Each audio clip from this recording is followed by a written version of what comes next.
What's up internet? This video is about a plugin I created for Neovim.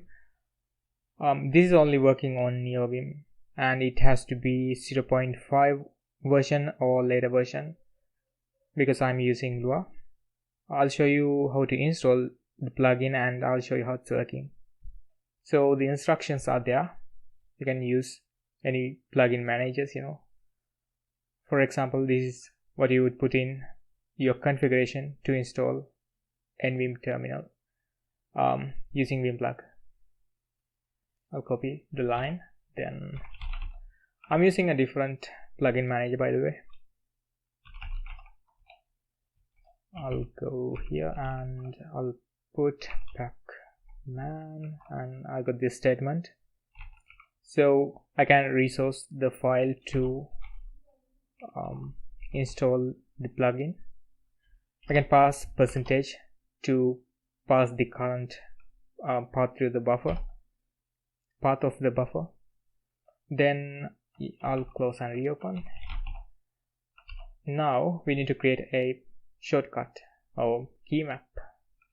I'll open init file for now and I'll put the key map. There are two ways you can put.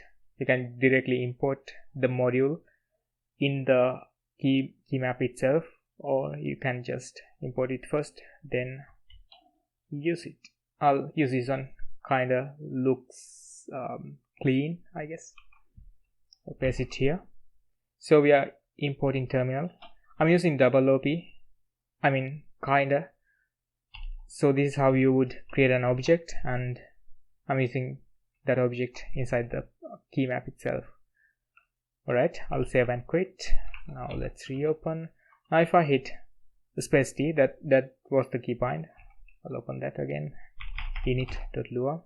So space T is the key bind. If I hit that, it's opening a terminal window. I'll do equals something, hello world, and I can close it again by hitting space and T. Now if I open it again, you can see the same terminal buffer is opened again. Alright, now to the plugin code itself. When you import or require the module nvim-terminal, this init file is going to be executed. Inside the init file we have a return statement and we are returning terminal module. Let's open terminal, and here we have an object. I don't know if you can call this a class because it's more like an object literal, but you can simulate kinda what class does. So we have some properties here, then we have object methods. So the method name is init and there's a parameter called height. Now when you use colon, this way, after the object, you can access self variable. You don't have to specifically pass that into the method. So whatever the object calling this init method will be passed into the method, and it can be accessed using self variable. So when you are accessing self.height, it's going to be from the object property basically. So there are a bunch of functions, and these are like Vim functions. If it is starts from vim.fn, it's basically a Vim function, basically an interface to Vim function.